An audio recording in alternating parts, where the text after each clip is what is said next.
जय हिंद। स्वागत है आपका हमारे इस YouTube चैनल में। आज हम प्रयोगशाला परिचारक भर्ती की तैयारी करने वाले हैं, जिसमें से हम आज पढ़ेंगे मापन, जो भौतिक का विषय है।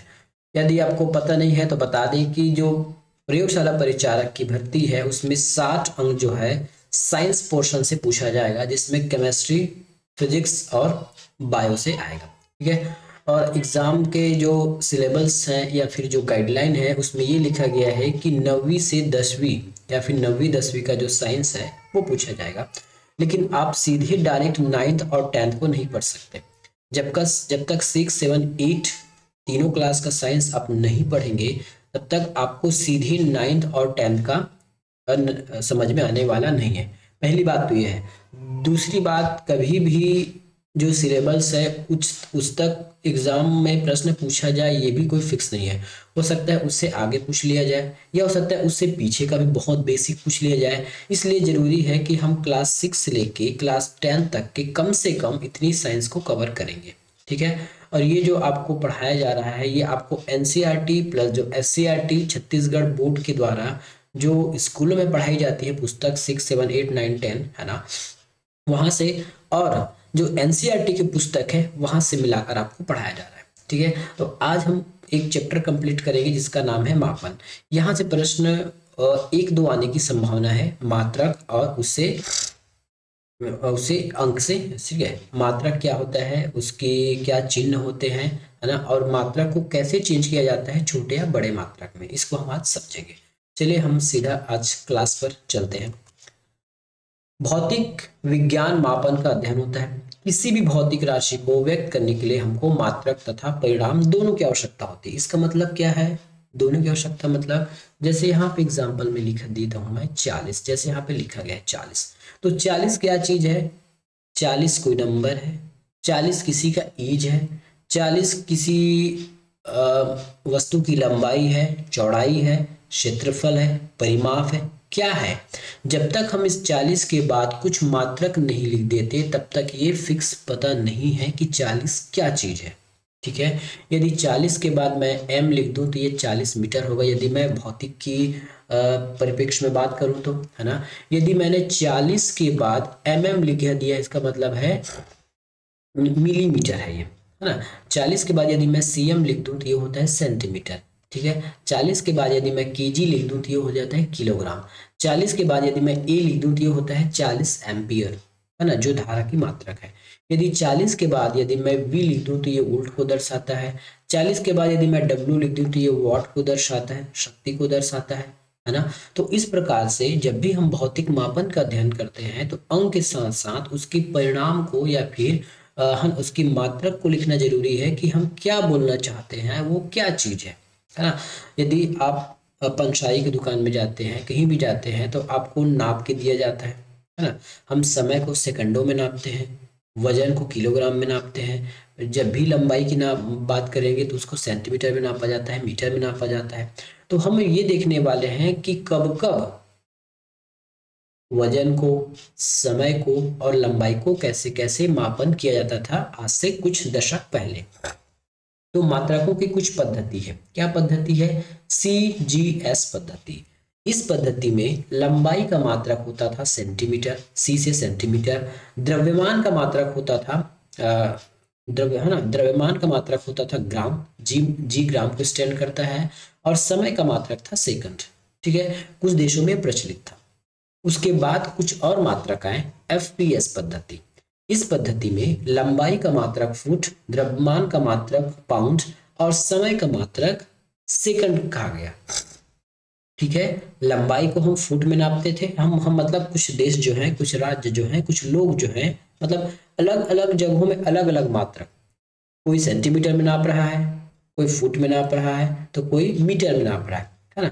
द्रव्यमान को कोई ग्राम में नाप रहा है ना, कोई पाउंड में या फिर कोई किलोग्राम में। और तीनों जगह अच्छी बात है कि CGS, FPS और MKS तीनों में समय का मात्रक सेकंड ही था। देखिए यहाँ पे ये CGS पद्धति है। ठीक है। ये जो है हमारा CGS पद्धति में समय को सेकंड में नापा गया। FPS पद्धति में समय को भी सेकंड में और MKS पद्धति को भी यहाँ पे समय को सेकंड में मापा गया है। ये हमारे 3 पुराने मात्रक थे जो कुछ देशों में या फिर कुछ देशों के समूह में प्रचलित थे। उसके बाद जब भी हम ग्लोबलाइजेशन का बात करते हैं, पूरे वैश्विक स्तर पर बात करते हैं, तो आवक जावक लेन देन की प्रक्रिया शुरू हुई। एक सामान दूसरे सामान में ट्रांसफर, एक देश से दूसरे देश आयात निर्यात की आवश्यकता हुई। तब ये आवश्यकता आया कि यदि हम अलग अलग देशों में, यदि हमारे देश में किसी लंबाई को सेंटीमीटर नापते हैं और किसी अन्य देश में यदि हमने सामान को भेजा या फिर आयात किया, उसमें लंबाई को फुट में नाप दिया गया या मीटर में नाप दिया गया, तो ये एक अनबैलेंस पैदा हो रही थी, है ना। तो ये अनबैलेंस पैदा हो रही थी। इसी समस्या को ठीक करने के लिए, ताकि सभी मात्रक एक बराबर हो, चाहे वो सेकंड हो, समय हो, द्रव्यमान हो, किलोग्राम हो, पावर हो, जो भी हो, सब एक प्रकार की हो, ताकि एक व्यापार के दृष्टिकोण से भी ये सब कुछ ऑटोमेटिक ठीक हो जाए। ठीक है, तो इसके बाद हम पढ़ेंगे एक एडवांस पद्धति जिसको हम बोलते हैं एसआई मात्रक। ठीक है, तो इसके जस्ट बाद हम इस एसआई मात्रक के बारे में चर्चा करेंगे कि एसआई मात्रक क्या चीज है। ठीक है, अब हम एसआई मात्रक के बारे में चर्चा करते हैं कि वास्तविक में एसआई मात्रक क्या चीज है। मात्रकों की एक अंतरराष्ट्रीय पद्धति है एसआई। यह कुछ नहीं है, एम के एस का एक विस्तृत रूप है। क्या कहा हमने?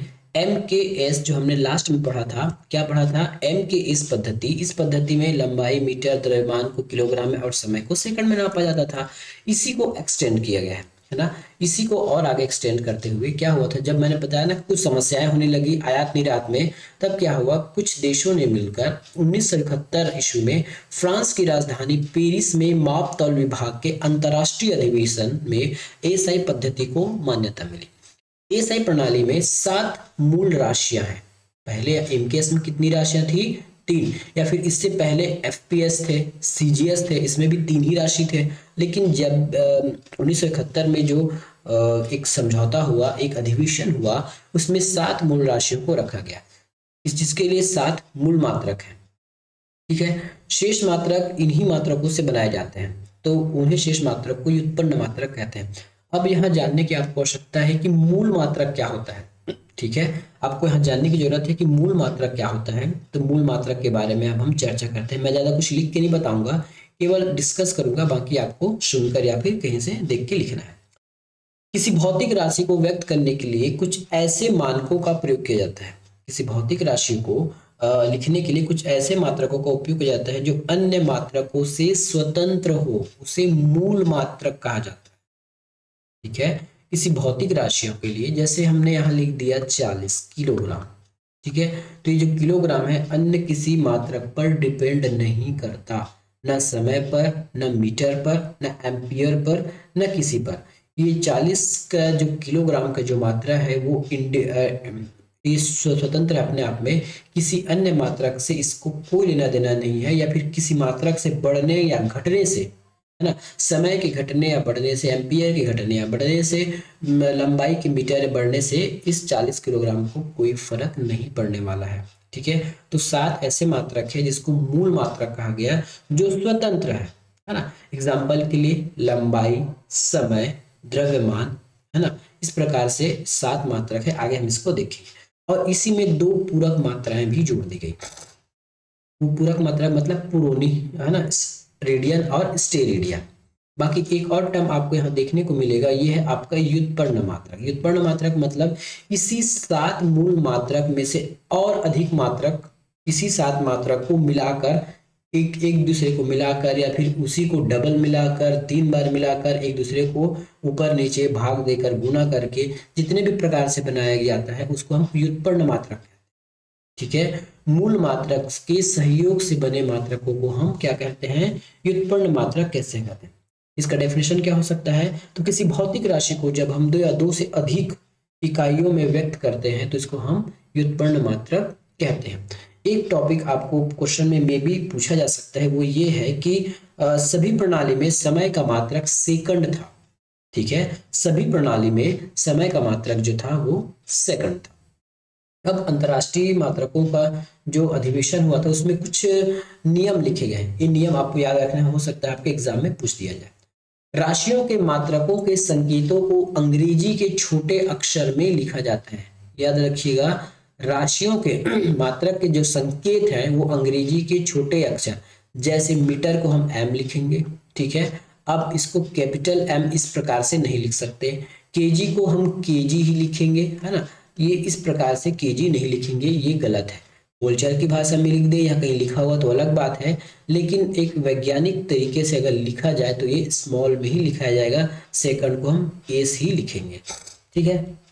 वैज्ञानिकों के नाम पर रखे गए, याद रखिएगा, वैज्ञानिकों के नाम पर रखे गए मात्रकों के संकेत अंग्रेजी के बड़े अक्षर में लिखे जाते हैं, ठीक है। उदाहरण के रूप में केल्विन पर रखा गया है के, और डिग्री सेल्सियस देखिए तो केल्विन किसी वैज्ञानिक का नाम था और सेल्सियस एक वैज्ञानिक का नाम था, इसीलिए ये बड़े अक्षर में लिखाते हैं, ठीक है। मात्रकों के संकेतों के पश्चात कोई विराम बिंदु नहीं लगाया जा सकता। उदाहरण के लिए मीटर के बाद हम मीटर डॉट नहीं करेंगे। हाँ, एक अपवाद हो सकता है, यदि वो वाक्य के अंत में आ रहा है ना, सेंटेंस के अंत में आ रहा है तो लास्ट में डॉट लगेगा ही, वो अलग मैटर है। लेकिन यदि कहीं सेंटेंस में लग रहा है तो हम जैसे 40 मीटर ऐसे डॉट नहीं लगाएंगे, केवल एम लिखकर वो बात वहीं खत्म हो जाएगा। मात्रकों के संकेत हमेशा एक वचन में होते हैं, चाहे आप 10 ग्राम लो, 1 ग्राम लो, 20 ग्राम लो, जितना लो वो एक वचन में ही होगा, ठीक है। अंग्रेजी भाषा में लिखते समय किसी भी मात्रक को सदैव छोटे अक्षरों में लिखा जाता है। जैसे यदि पूरा हमने फुल फॉर्म लिख दिया है ना केल्विन, तो ये छोटा रहेगा, लेकिन सिंपल यदि मुझे के लिखना रहेगा तब मैं बड़ा में लिखूंगा, है ना। मीटर छोटा एम लिखाएगा, सेल्सियस मतलब उसके सभी लेटर आपको छोटे में लिखना होगा, स्मॉल लेटर में लिखाया जाएगा। मीटर को पूरा पूरा लिखूंगा तो METER ही लिखना है, METRE मीटर, इस प्रकार से, ठीक है। तो सभी अक्षर जो है, सभी वर्ड जो है आपके स्मॉल लेटर में लिखे जाएंगे। ये कुछ नियम है जो आपको आवश्यक याद होने चाहिए। अब समझते हैं कि मात्रकों के अपवर्तक क्या होते हैं और गुणज किसको कहते हैं। कभी कभी आपको पता है, यदि हमने सीखा है कि हम लंबाई को मीटर में नापते हैं, ठीक है, मीटर में हम लंबाई को मीटर में नापते हैं, तो मीटर होता क्या है ये देखिए। 1 मीटर वह दूरी है जिसे प्रकाश निर्वात में, है ना, 1 मीटर किसको कहते हैं, जिसमें प्रकाश जो है निर्वात में जो प्रकाश की चाल है वो क्या है 2997 सेकंड तय करता है। प्रकाश इतने स्पीड में, है ना, 1/2997 इतने स्पीड से अगर तक तय करता है तब उसको हम 1 मीटर मानते हैं। ये तो हमारी वैज्ञानिक बात हो गई। 1 मीटर आपको पता है लगभग आपके एक हाथ के आसपास होता है 1 मीटर, ठीक है। लेकिन कई बार हमको 1 मीटर से बड़े दूरी को भी मापना होता है ना। यदि आपके पूरे घर को मापना है या पूरी सड़क की लंबाई को नापना है, एक शहर से दूसरे शहर को नापना है, एक गांव से दूसरे गांव को नापना है, तो आप मीटर में कितने नापते रहोगे, हमको कोई बड़े मात्रा की आवश्यकता होगी। साथ में यदि हम कुछ छोटी छोटी जो चीजें को नापना है ना, कोई ढक्कन का साइज हो गया, है ना, यदि कोई हम आकृति बना रहे हैं, कोई मैथ्स में ज्योमेट्री बना रहे हैं, तो मीटर में बात ना होकर सेंटीमीटर में बात होती है, डेसीमीटर में बात होती है, मिलीमीटर में बात होती है। तो कुछ हमको मीटर से जो मानक भौतिक राशियां माने हैं उससे बड़ा और उससे छोटे कई बार मात्रकों की आवश्यकता हो जाती है, उसी को अपवर्तक और गुणज कहा जाता है। तो जो हमारे जो मानक मीटर से यदि आगे जाएंगे, मीटर डेकामीटर, है ना, हेक्टामीटर या किलोमीटर, इस प्रकार के जो मीटर से जो बड़े होंगे, मीटर से जो बड़े मात्रक होंगे उसको हम कहेंगे गुणज, और जो मीटर से छोटे मात्रक होंगे उसको कहा जाता है अपवर्तक।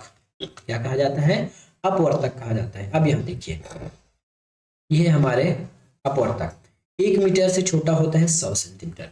अभी कैसे चेंज करेंगे नेक्स्ट वीडियो में देखेंगे, एकदम आसान ट्रिक से, कि किस प्रकार मीटर को डेसीमीटर में, सेंटीमीटर में, किलोमीटर में, गीगामीटर में, जिसमें आप चाहो उसमें हम चेंज करेंगे, ठीक है। 1 मीटर को हम 10 डेसीमीटर लिख सकते हैं, ठीक है। 10 डेसीमीटर को 10 सेंटीमीटर लिख सकते हैं। इसी प्रकार 1 किलोमीटर को हम 1000 मीटर लिख सकते हैं। तो कुछ ये अपवर्तक और गुणज है। आगे के चैप्टर में देखेंगे किस प्रकार से इनको चेंज किया जाता है।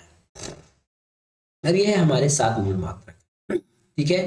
तो आपको पता है MKS पद्धति क्या थी, हम लंबाई को मीटर में नापते थे, मीटर है, ठीक है। द्रव्यमान को किलोग्राम में नापते थे, ये किलोग्राम है। सेकंड, समय को हम सेकंड में नापते थे, सेकंड में, तो ये MKS को ही आगे बढ़ाया गया है। ठीक है, इसमें क्या क्या जोड़ा गया है, 4 चीज जोड़ी गई है। पहला ताप, ताप के लिए हम केल्विन यूज करते हैं, है ना, इसका संकेत बड़ा के होना चाहिए जैसे हमने नियम में पढ़ा है। एम्पियर किसी वैज्ञानिक के नाम पे है इसलिए ये कैपिटल में है, एम्पियर। और ज्योति तीव्रता के लिए CD कैंडला, ठीक है। और पदार्थ की मात्रा मोल, ये आपको रसायन में पढ़ना है, भौतिक चीज का कोई भी दूर दूर तक कोई लेना देना नहीं होता।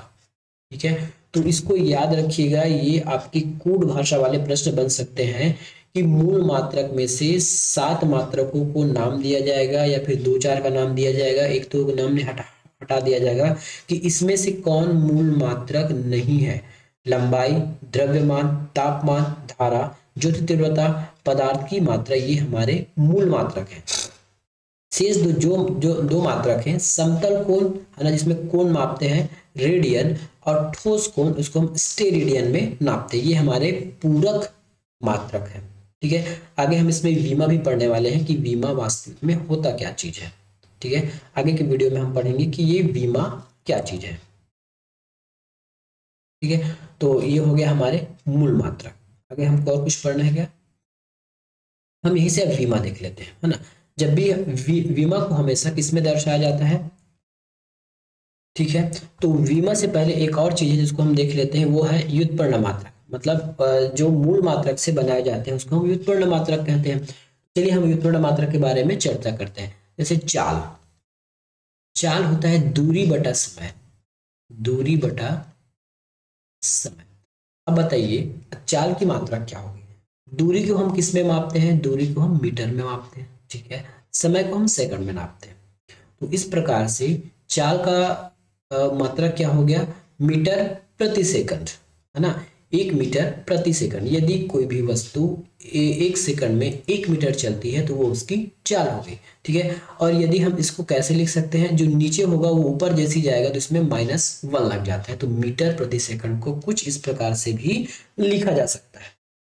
ठीक है, उसी प्रकार से वेग का भी यही सेम फार्मूला है, मीटर प्रति सेकंड। मतलब जितना बनाना चाहे, है ना, जितना चाल, वेग, संवेग, आवेग, दाब, जितना भी आप बनाना चाहें ये सब बना सकते हैं।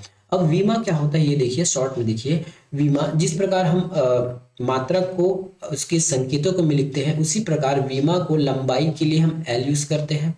ठीक है, द्रव्यमान द्रव्यमान का मतलब होता है मास, कैपिटल M, और समय का मतलब होता है T, टाइम, टाइम, इस प्रकार से। तो हम सारे मात्रक को L, M और T के फॉर्म में लिखते हैं। याद रखिएगा जब भी हम वीमा के रूप में लिखेंगे तो कोई भी नीचे नहीं रहेगा, कोई भी वीमा नीचे नहीं रहेगा। जिस प्रकार यदि हम इसका वीमा लिखना चाहें, दूरी बटा समय का, तो दूरी को हम किस में मापते हैं, मीटर में, मीटर मतलब लेंथ, तो ये हम यहाँ लिखेंगे L। ठीक है, अपॉन, देखिए अपॉन में कभी भी कुछ नहीं लिखा जाएगा, जो नीचे रहेगा उसको हम ऊपर लिखेंगे। ठीक है, तब क्या होगा, क्योंकि नीचे का ऊपर जा रहा है, S है, समय है, समय को किस में नापते हैं, टाइम में, तो ये T हो जाएगा, लेकिन ये -1 कहलाएगा। ठीक है, तो ये इसका वीमा हो गया। उसी प्रकार यहाँ देखिए, वीमा लंबाई के लिए हम L, लेंथ, द्रव्यमान के लिए M, ठीक है, और वीमा जब भी लिखेंगे तो ये आपको ये एंगल ब्रैकेट, है ना, यदि आपको स्क्वायर ब्रैकेट में ही लिखना है, वो स्क्वायर ब्रैकेट के बाहर नहीं होना चाहिए। जितने भी वीमाएं होंगी L, M, N, T, A जो भी है वो स्क्वायर ब्रैकेट में ही रहना चाहिए। इस प्रकार से T, K, A, C, ये इस सब की वीमाएं हैं, ये सबकी विमाएं हैं। जितना आप विमा देखते हैं किसी भी चीज का, चाहे दाब का हो, प्रेशर का हो, त्वरण का हो, सबको आप इसी प्रकार से बना सकते हैं। ठीक है, जैसे लंबाई का, जैसे क्षेत्रफल का, क्षेत्रफल का जैसे हमने एक क्या निकाला, ये वर्ग है। ठीक है, वर्ग का क्षेत्रफल क्या होता है, A², है ना, और क्षेत्रफल को कितनी लंबाई होगी, तो लंबाई को हम किस में नापते हैं, मीटर में, तो M गुना M, है ना, मीटर स्क्वायर, क्षेत्रफल को हम सब मीटर स्क्वायर लिखते हैं। अब देखिए इसका हम किस प्रकार से वीमा लिख सकते हैं, वीमा कैसे लिखेंगे, यहाँ पे L होगा गुना यहाँ पे L होगा, उस प्रकार हम इसको लिख सकते हैं L² और ऐसे स्क्वायर ब्रैकेट। इस प्रकार से हमको वीमा लिखना रहता है। कभी यदि प्रश्न में आ गया कि वीमा लिखते कैसे हैं, वीमा होता क्या चीज है, तो इस आराम से बता सकते हैं। शॉर्ट ट्रिक समझिए, लंबाई को हम लेंथ बोलते हैं तो लेंथ का L ले लीजिए, द्रव्यमान को मास बोलते हैं तो मास का M ले लीजिए, टाइम समय को टी, है ना, टाइम। देखिए संकेत और विमा दोनों अंतर है, ठीक है। तापमान को टेम्परेचर लिखते हैं, लेकिन यहाँ के रूप में इसको दर्शाया गया। कुछ कुछ अपवाद है, उसको आपको याद रखना पड़ेगा, ठीक है। क्यों? क्योंकि ठीक है। उसके बाद ये एम्पियर और ये कैंडेला सी। इस प्रकार से कितने मूल मात्रक का एम्पियर विमा लिखा जाता है? तो मात्र 6 का, ठीक है। लंबाई, द्रव्यमान, समय, तापमान, धारा और ज्योति तीव्रता, मोल की विमा नहीं लिखी जाती। केवल 6 की विमाएं होती है, द्रव्यमान, लंबाई, समय, तापमान, धारा, है ना, इसकी बीमा होती है, बाकी किसी की बीमा नहीं होती। और जब भी ये प्रश्न कहीं ना कहीं आएंगे तो ये वास्तविक में बीमा ऐसे लिखा जाता है, देखिए एम, एल और टी। यदि किसी जैसे एम का कोई कहीं आवश्यकता जिसमें ये देखिए, है ना, हमने यहाँ लिखा है एल स्क्वायर, तो यदि एम का जरूरत नहीं तो एम की जगह हम 0 लिख सकते हैं और टी की जगह 0 लिख सकते हैं। लास्ट में आप ये एल भी लिख सकते हैं लंबाई के लिए, क्योंकि यहाँ पे आपको मास की आवश्यकता नहीं है, टाइम की आवश्यकता नहीं है। फिर भी यदि आपने m के ऊपर 0 लगा दिया, t के ऊपर 0 लगा दिया, तो ये दोनों इक्वल माने जाएंगे, ठीक है। ये दोनों क्या माने जाएंगे? इक्वल माने जाएंगे। तो ये था हमारे मूल मात्रक क्या होता है, विमा क्या होती है, विमा का मात्रक का संकेत क्या होता है। ये एग्जाम में आपके आने वाले प्रश्न में कहीं ना कहीं आपको पूछा जा सकता है, ठीक है। अब कुछ घड़ियां देख लेते हैं जो हमारे मापन के लिए उपयोग होती हैं। तो धूप घड़ी, धूप घड़ी सिंपल सी बात है, आपके घर में घर होगा, है ना, एक निश्चित समय के बाद उसका जो परछाई है, आपका घर का परछाई या किसी चीज का परछाई, वो एक समय के बाद आगे बढ़ते रहता है, उसको हम कहते हैं धूप घड़ी। उसके यदि आपको फिक्स पता चल गया कि 12 बजे यहाँ पे कोई छाया आता है, 1 बजे यहाँ छाया आता है, तो इस प्रकार आप यहाँ पे मार्किंग करके घड़ी बना सकते हैं। दूसरा होता है रेत घड़ी, जो पहले जमाने में यूज होता था। लोलक घड़ी, ठीक है। और विराम घड़ी, ये कब आती है? जब आप दौड़ते हैं, भागते हैं, इसको बोलते हैं स्टॉप वॉच, है ना। इसको क्या कहते हैं? स्टॉप वॉच कहते हैं। जैसे आप दौड़ लगाते हैं तो उसमें देखते हैं कि कितने सेकंड में आपने दौड़ पूरा किया, या भागते हैं या फिर कुछ काम करते हैं, पढ़ते हैं, लिखते हैं, जो भी है, तो ये विराम घड़ी आप एक मोटा मोटा स्टॉप वॉच। अगला है तापमान। शरीर के तापमान को मापने के लिए एक तापमापी का उपयोग किया जाता है, जिसको हम बोलते हैं थर्मोमीटर। अब कुछ याद रखने योग्य बातें हैं। हमारी ज्ञानेंद्रियां किसी वस्तु की माप के बारे में यथार्थ अनुमान नहीं लगा सकती, इसीलिए हमको एसआई मात्रक में 7 मात्रक के साथ 2 संपूरक और व्युत्पन्न मात्रकों की आवश्यकता पड़ी। जिसे भी मापा जा सके उसे हम राशि कहते हैं, ठीक है। जिसे भी मापा जा सके उसको हम राशि कहते हैं। समरूपता बनाए रखने के लिए मानक मात्रा आवश्यकता है ना। यदि हम मानक मात्रा हमारे पास नहीं होता तो 1 किलोग्राम में कितने क्या होता है, तो अलग अलग देशों में, अलग अलग गांव में, अलग अलग राज्यों में अलग अलग बाट होते हैं, है ना।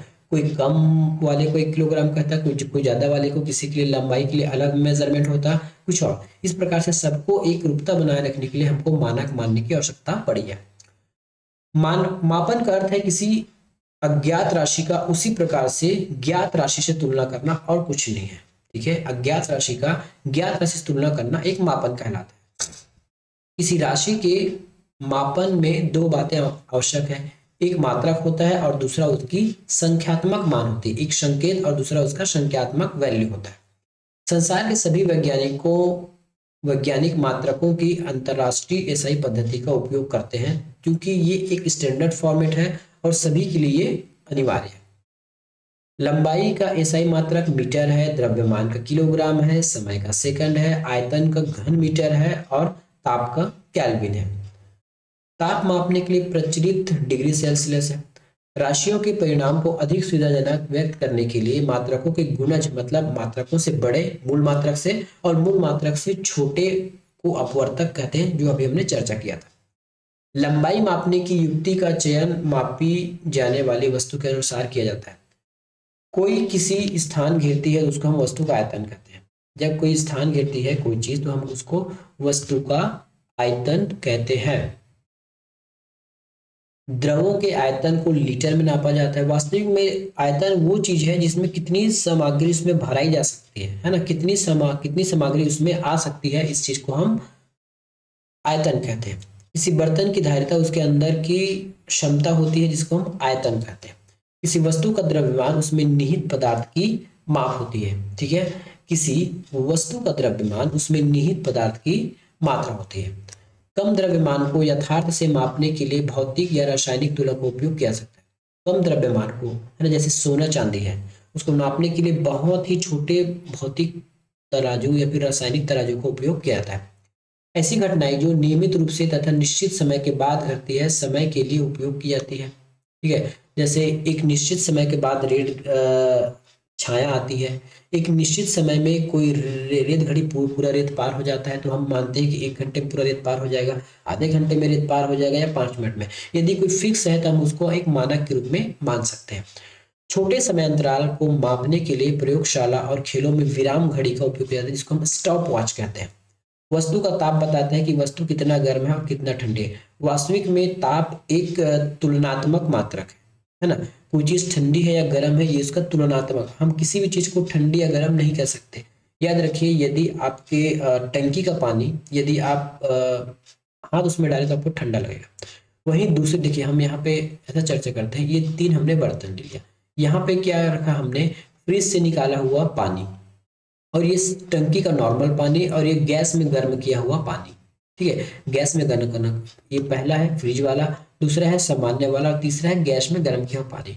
यदि हम इस टंकी के पानी, है ना, टच करें तो हमको ठंडा लगेगा गैस के पानी की तुलना, या फिर गैस में उबाले गए पानी की तुलना। वहीं यदि हम जो सामान्य टंकी के पानी को फ्रिज के पानी से कंपेयर करें तो फ्रिज का पानी ठंडा लगेगा और टंकी का पानी गर्म लगेगा। वास्तव में जो तापमान है वो एक फिक्स चीज नहीं है, वो एक तुलनात्मक राशि है। डॉक्टर तापमापी की नली बल्ब के पास एक जगह अत्यंत सक्रिय घुमावदार होती है। ये क्यों होती है?